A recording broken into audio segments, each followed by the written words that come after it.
Welcome back to the Discipler Groups. We want to welcome each and every one of you back after some summer, hopefully, relaxation.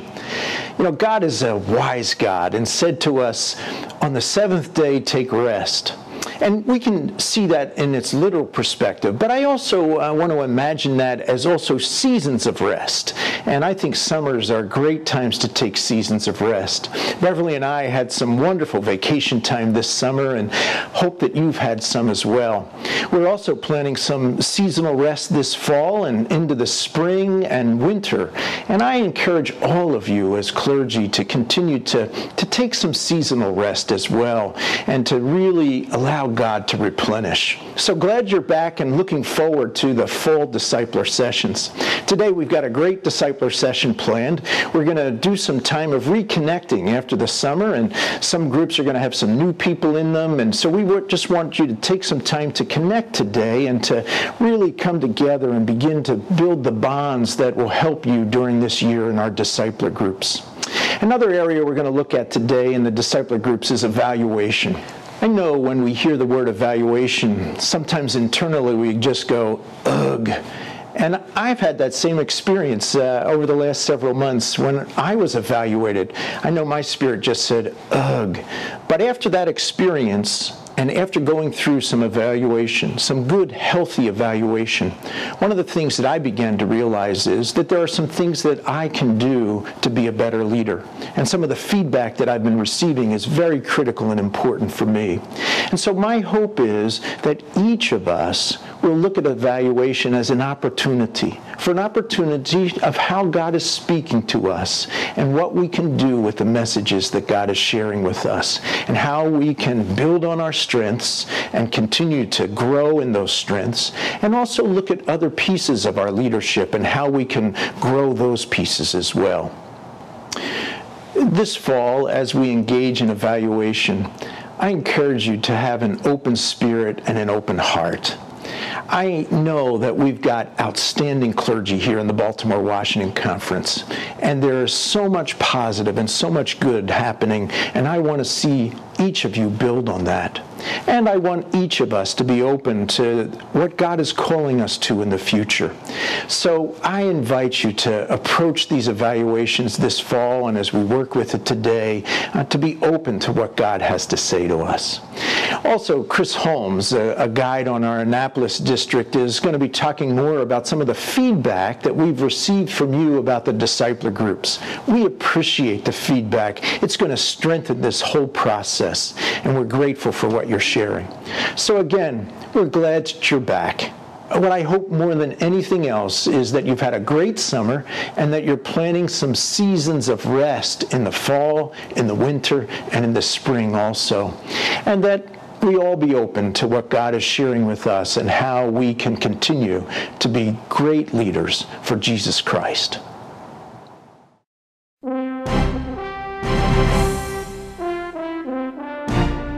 West River Camp, place of adventure for children and adults.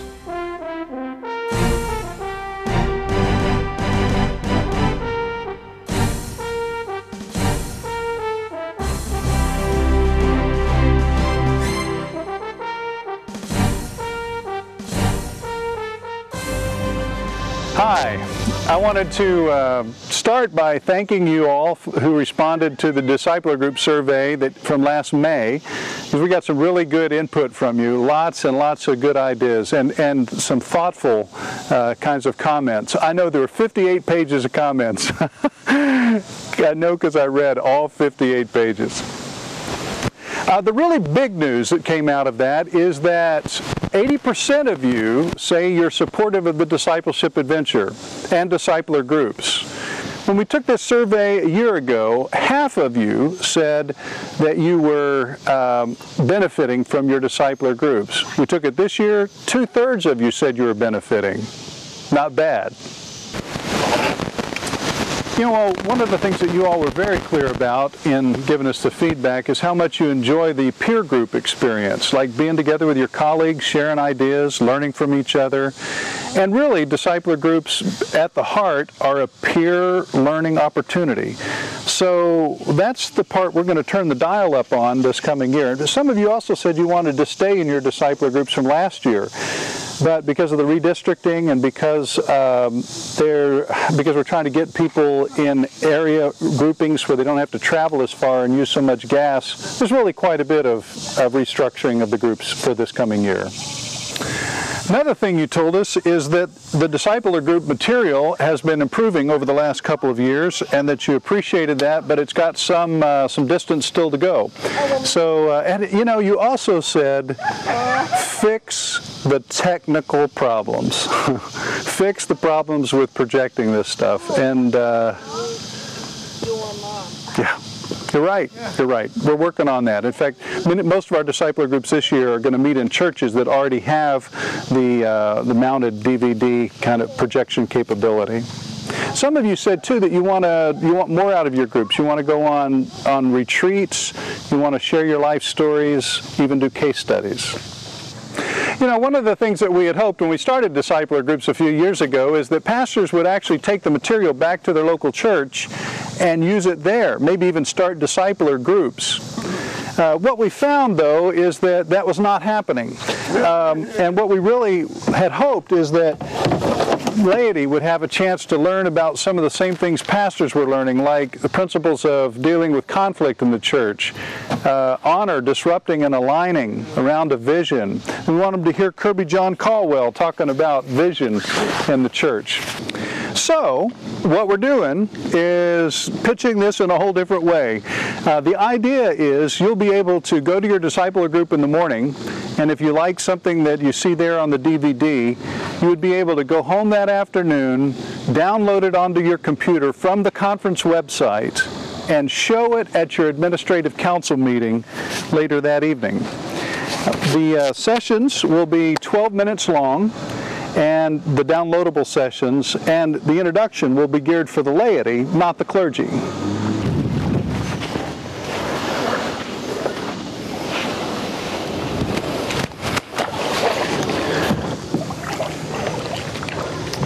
Now, about those guides. About 2/3 of you said you've really enjoyed the experience that you've been having with your discipler guide, especially those of you who are being guided by the Annapolis District Superintendent. So it's nice to be appreciated.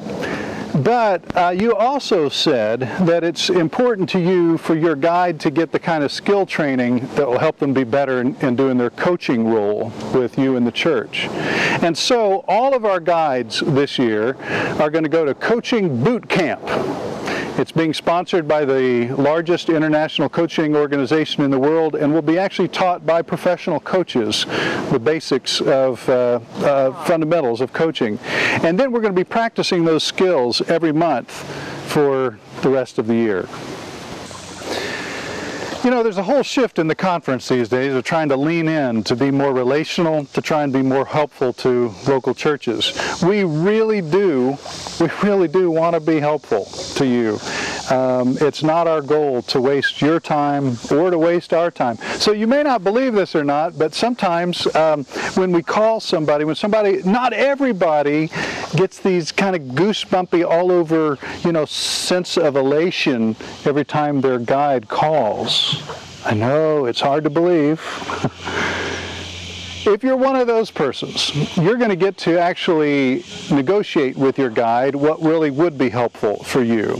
In the church, we call that forming a covenant. In coaching, you call it a designed alliance. A designed alliance is actually two people coming into a relationship and figuring out how they're going to be together so that they can move forward in the same direction. Now, here's the thing. We as guides realistically don't have enough time to make all the phone calls that we want to make in coaching our pastors. Up to this point, we've been coaching somewhere between 30 and 35 pastors every month on the phone. Well, that, through the Designed Alliance, that's probably going to change. And many guides are going to be coaching far fewer than that. That means you get to be in on that decision. Your guide probably already knows those of you who are leaning into this experience, who really want to have put your heart into it and are open to it. And your guide also probably knows those of you who not so much. So your guide, you'll need to express where you are to your guide, and your guide is going to have some thoughts in terms of the strategic growth of your church, whether your church is a church that's positioned to move forward, and is going to be deciding which churches the guide is going to be investing in the coaching relationship to. Every pastor, full-time pastor, will be in a discipler group. Every church will have a discipler guide assigned to it. And that person will be there to help lead vision retreats, to be involved in conflict resolution, to help with stewardship efforts, and to do leader training. The thing is, not every church, not every pastor will have the follow-up phone calls. That's kind of like the bonus round. So I want to thank you again for the great feedback that you gave us in the May Discipler Group surveys. That does continue to shape and to reshape what we're doing together in ministry. And you know what? I'm still pretty sure that we don't have it exactly right. And I'm sure that people will continue to have their own varied expectations of what the discipler groups could be and should be. But my hope is that with your honest feedback and our best effort, and with God's hand in this thing, that we can come alongside you in a way to help you be the very best spiritual leader that you can be in your corner of God's kingdom. Frankly, what I've been thinking a lot about this summer is how to put the adventure back in the discipleship adventure. I mean, that's just such a critical word for discipleship adventure and this whole thing that we're engaged in. Because an adventure, it captures your imagination, and it piques your emotions, and it challenges and it stretches you. Where is God doing that in your life and in your ministry right now? Maybe the prayer all of us ought to have is that God would somehow maybe double the challenge that each of us find in our ministry.